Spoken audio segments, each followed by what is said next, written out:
Sam Seder, Emma Vigeland on the Majority Report. I want to welcome Frederico Finchelstein. He's an Argentine historian, chair of the history department at the New School for Social Research, and director of the Janey Program in Latin American Studies. And Professor, we were saying just before we came on that I think the last time we spoke was about 5 years ago. And it was about one of your books. You've written, I feel like a half a dozen books on fascism. And we said like it's still in vogue, apparently, these days, maybe perhaps even more relevant. But let's turn specifically to the relationship between the United States and Argentina. And tell us, just if you can go backwards a little bit and tell us what Javier Milei has been doing since coming to power, aside from giving Elon Musk a ceremonial chainsaw for Musk to tear up our government. Yes. Well, I mean, all these things are connected because Milei is one of the latest representatives of the wannabe fascist trend that Trump represents globally. And Milei actually has been an admirer, if not an imitator of Trump on so many levels. I have often called him a mini Trump in the sense that he wants to, to behave like his master in a way.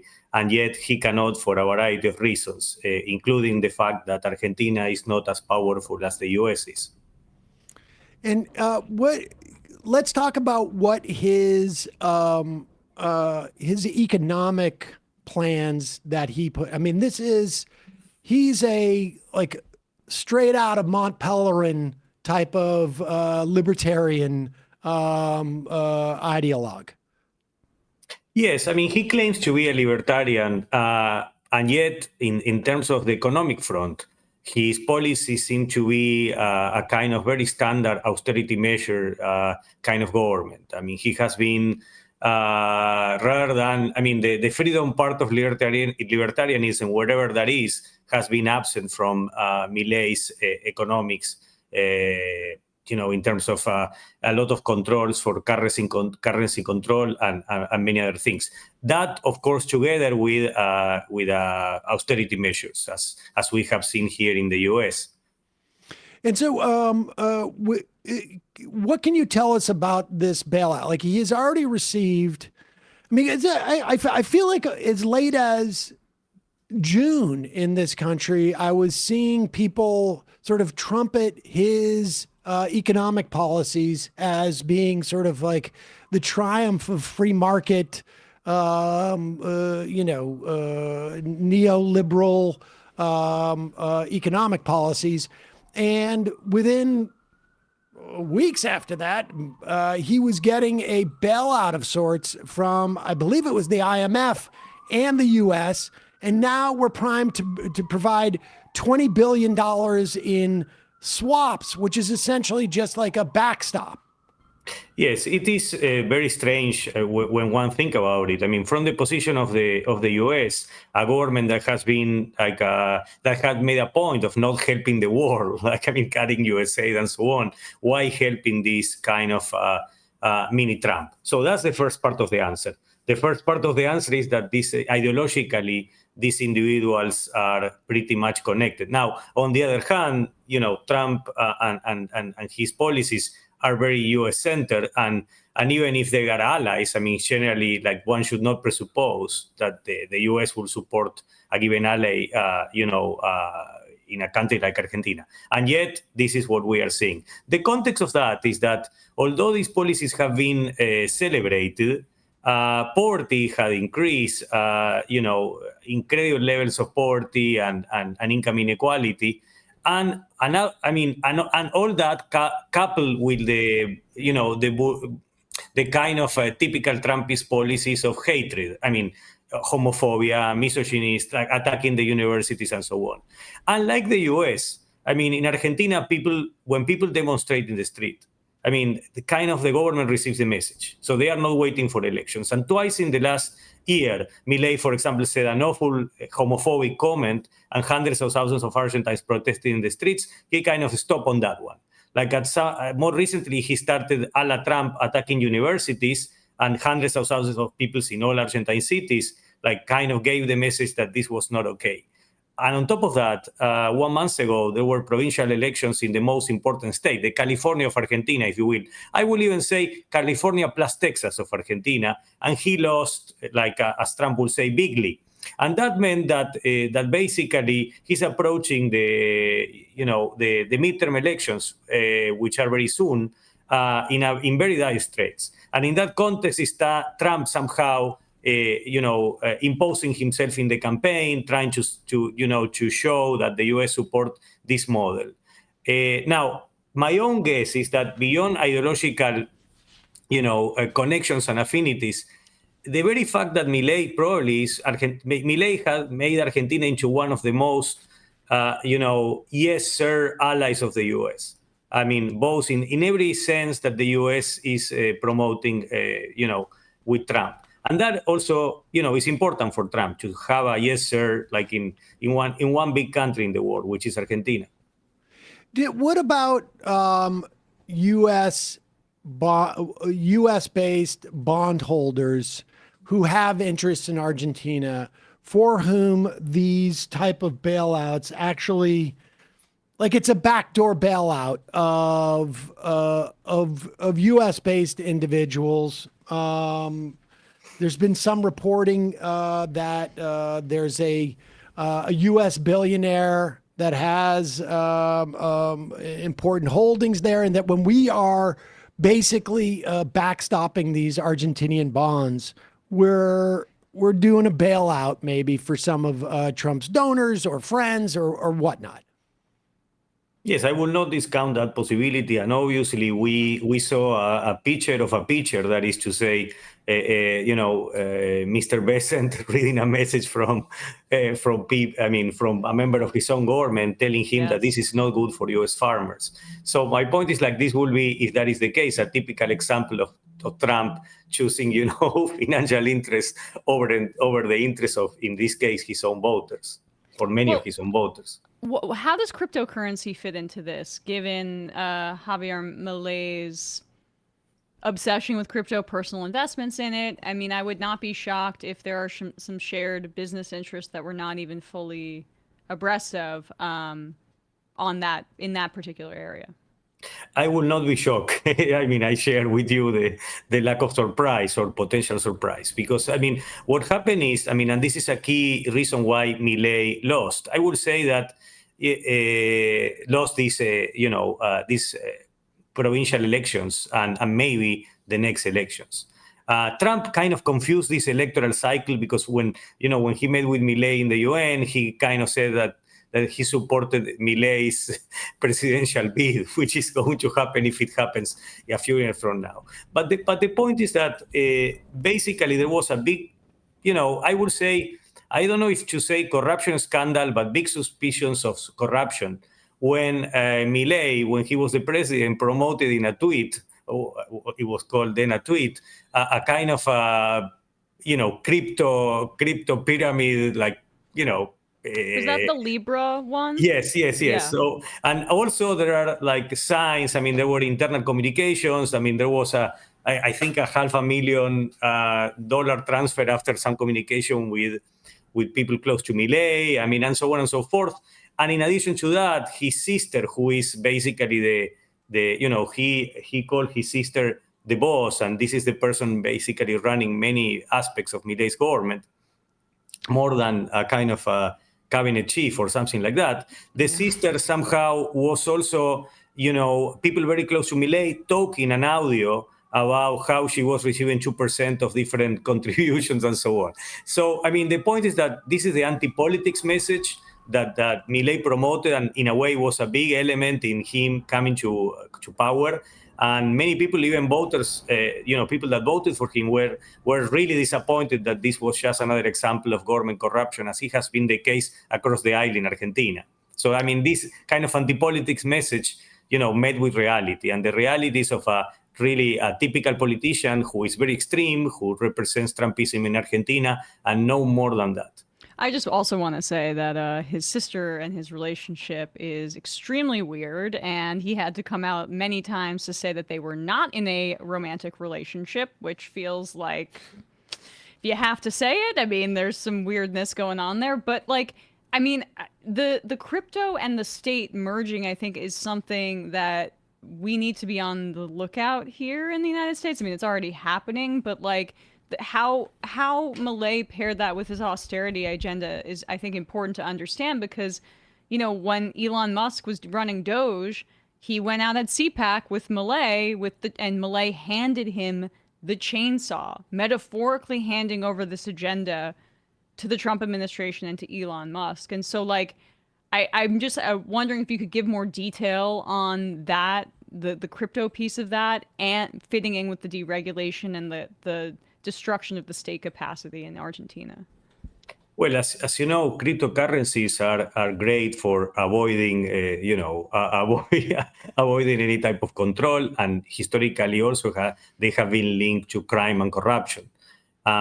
So this is something that, you know, from Argentine eyes looks also very suspicious in the U.S. I think, you know, the fact that Milei apparently, or people have said that there was like perhaps a payment for the tweet, but we are talking about pennies vis-a-vis the increase in billions of the presidential fortune in the U.S. So the point is, like, this is interesting, because we are looking not only at a kind of political style, which in my view is wannabe fascist, and it wants to leave behind, you know, key democratic controls and procedures on one hand, and a kind of global corruption on the other, which might be supported or not by cryptocurrency. Again, like, it's very hard to know, and I guess either justice investigators in a perfect world or historians of the future will deal with this. At this point, we don't know much, but I think it's important to think about these links.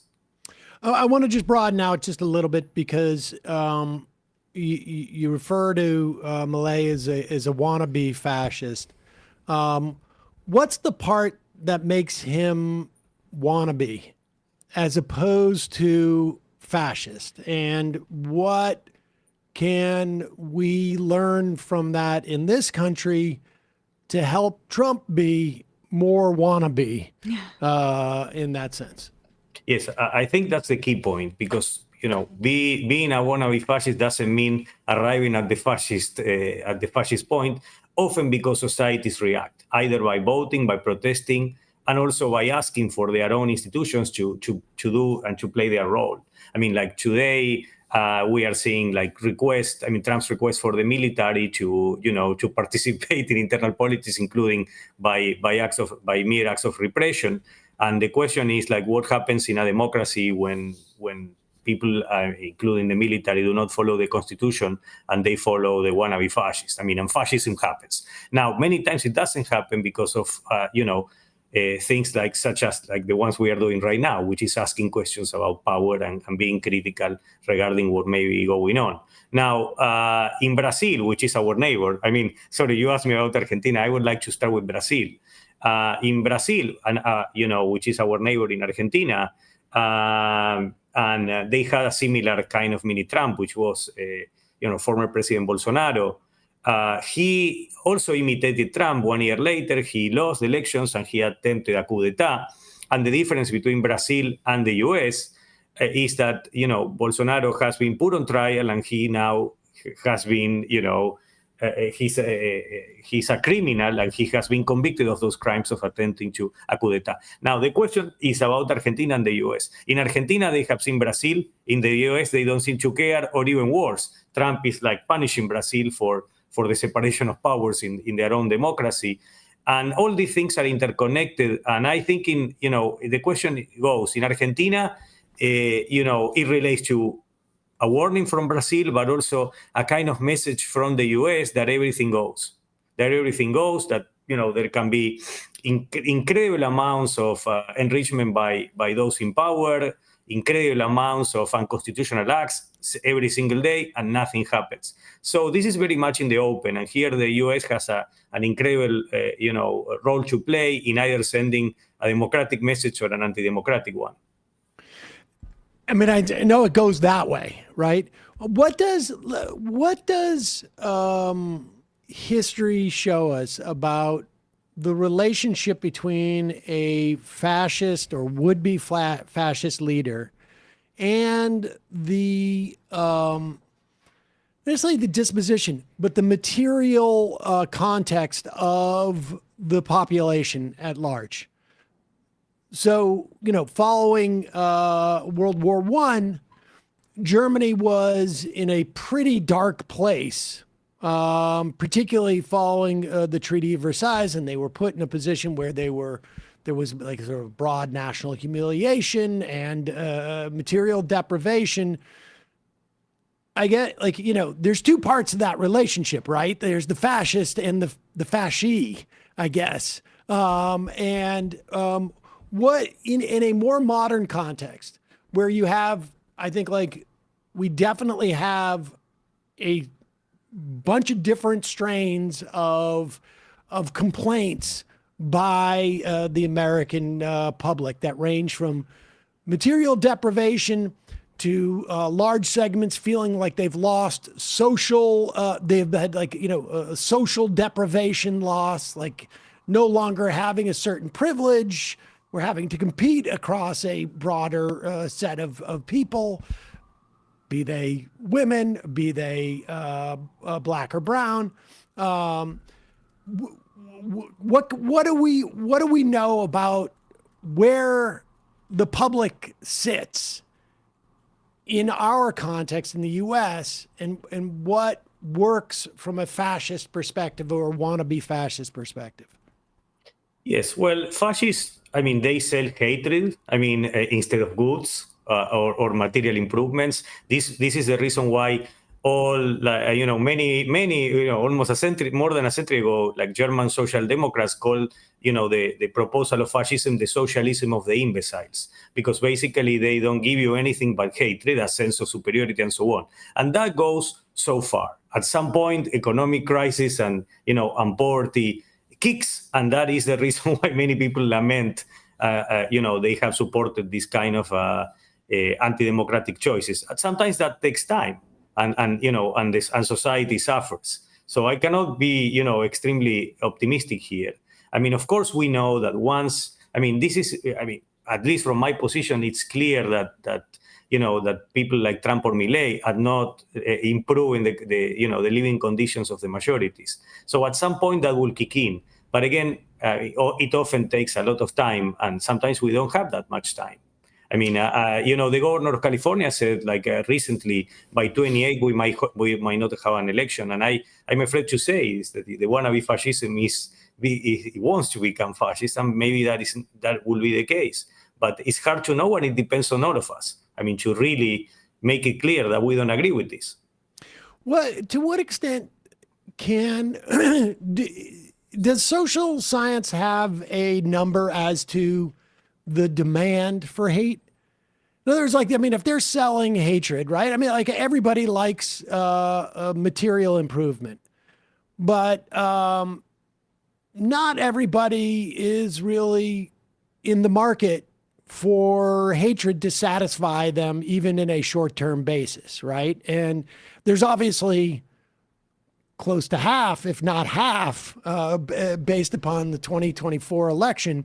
But I would suspect that there's less than half.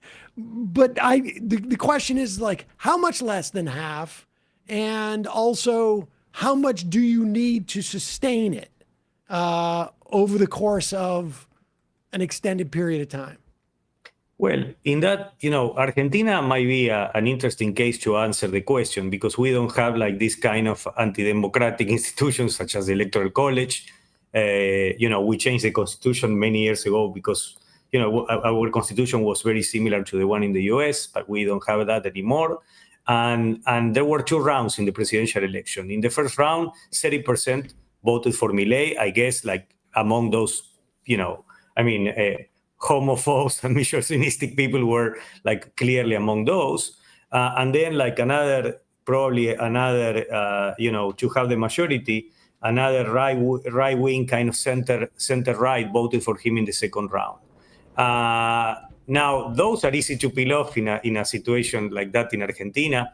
And in Argentina, we have something that maybe the US didn't have, which is a collection of many dictatorships. And and some people remember them.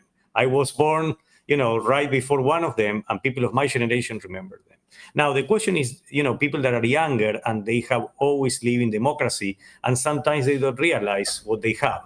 And in that context, given another aspect that we need to address, and I'm talking about Argentina, I might be as well talking about the US, is that there was a failure in Argentine politics by politicians of the center, the right, and the left. I mean, they created conditions which were terrible socially and economically, and that's when Milei, appeared as a kind of perfect storm. Like Argentina, and this is different to the US, was the country with the highest inflation in the world.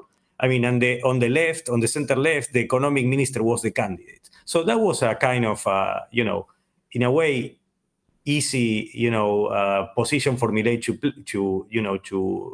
to represent. That is to say that he was against that. He represented anti-politics. Now, Argentine voters and Argentines in general are very impatient with this, and already they sent a big message like last month. So the question is, in the US, it might be a little bit different, because I think at this point in Argentina, it's not that easy to tamper with voters as they are doing in the US with gerrymandering and so on. So the question is, even if you have the votes, how many votes do you need to win an election if they are all the time dealing with this? And this is a question of, I wrote an article for the New Republic before the election about the one-day dictatorship. And I'm curious, so every 10 days, I go back to the article to see how let's say, which is the percentage in which were Emanuel Guerrisoli and myself that we wrote the article, how close we were. I mean, and I think at this point, probably 50-60%. I mean, what it takes to have a dictatorship. And we are seeing a lot of that here, a lot. In the US. In the US.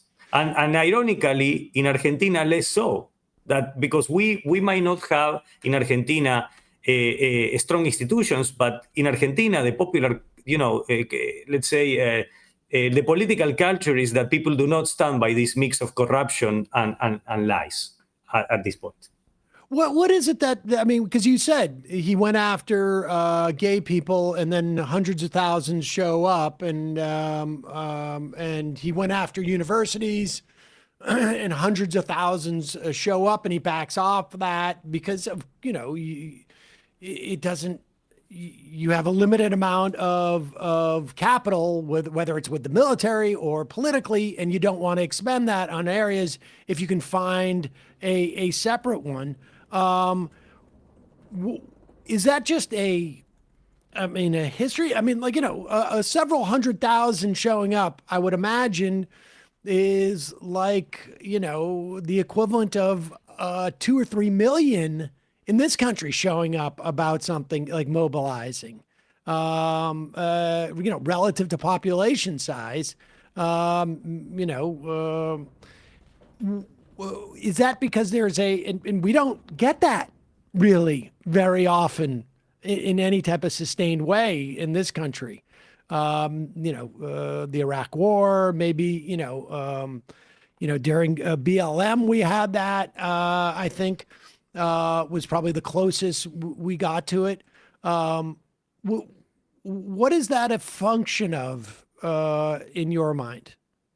Well, I mean, the equivalent will be, it's very symbolic, right? Like it will be as having every now and then the Washington Mall and, and I don't know, and the main squares in every city full of people. I mean, that's the message, like that people mobilize in order to give a message to those, to those in power. In the US, I mean, there is an ambient effect in which, I mean, things that are said and done every day should be provoking, people in terms of reactions and protests. Donald Trump has doubled his net worth, which means he's made billions in 9 months as president. That's a little suspect.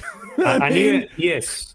And even with the history of corruption that we have in Argentina, I don't think this will be acceptable. Voters, express their concern with for less than $1 million. How much of it is a function of simply a sort of tradition or a history or mistrust of politicians and the political system that may exist in Argentina because there is a sort of like a more of a history of having a political turmoil? But also, how much of it is like a political leadership that doesn't respond to that? Like I would imagine there are the social structure and fabric of Argentine society, and I don't know this, but I would imagine is sewn together in a way with more traditions of labor power and solidarity in certain areas than perhaps in the United States, at least in the past 100 years or so. But what impact does like political leadership have to do in this respect as well? Well, in Argentina, there is a tradition of, being suspicious of politicians across the aisle. And then again, like our history of dictatorships, we know, I mean, many of us at least know what dictatorship is. We have lived it. And it involved these kind of connections that we are talking about, like, of course, higher level of repression, but also incredible amounts of corruption. And poverty, because the result of that also is poverty, and whenever someone or something resembles the past, then many people are worried that this is just another pattern that we have lived. And I think Milei was given a vote because it was a message. There was dissatisfaction with the typical politicians. And people were willing to give a pass to someone who was self-described as crazy. I mean, in terms of what is interesting is that in terms of practice, Trump is way more, I would say, radical than Milei. In terms of, speech, Milei is way more radical than Trump. I mean, he's even more vulgar. He basically, Trump, when compared to Milei, looks like a stable individual. I mean, which is to say a lot. I mean, Emma, when you were talking about the possibilities that, I mean, the rumors basically, and who, in a way, like about Milei being involved with his sister, his response as president of Argentina was, I will quote, "I don't F my sister." I mean, this is the level of Milei's engagement with the public. He's using all the time these kind of metaphors of violence and even rape towards others. But the sad part of it, I think, and this is related to what Sam was saying before, is that, I mean, about this, many people did not seem to care. I do. Many others do, but a lot of people did not seem to care about the hatred, or in this country, the racism. And a philosopher, like a very famous, radical philosopher, Theodor Adorno, said that when he was, after the Holocaust and so on in the 1960s, he was surprised about the resurrection of the German right, and he said that people like us, we care a lot about rights. But many people do not care about that, and the message they get is when economic conditions provoke more poverty, and that's when they realize, what's going on. And sadly, many people will see that part, not the parts about rights. In my view, the two are together. They go together. They are part of an ideological project, which is, as I have called it, wannabe fascism. Well, Frederico Finchelstein, we will link to your books, one of which is Want to Be Fascist, at majority.fm. Thanks so much for your time today. Really appreciate it. Thank you. Hey, folks, don't forget to hit the subscribe button and check out our daily show. We do it every day at 12 p.m. Eastern for about 2.5 hours. We even take phone calls. You should check that out.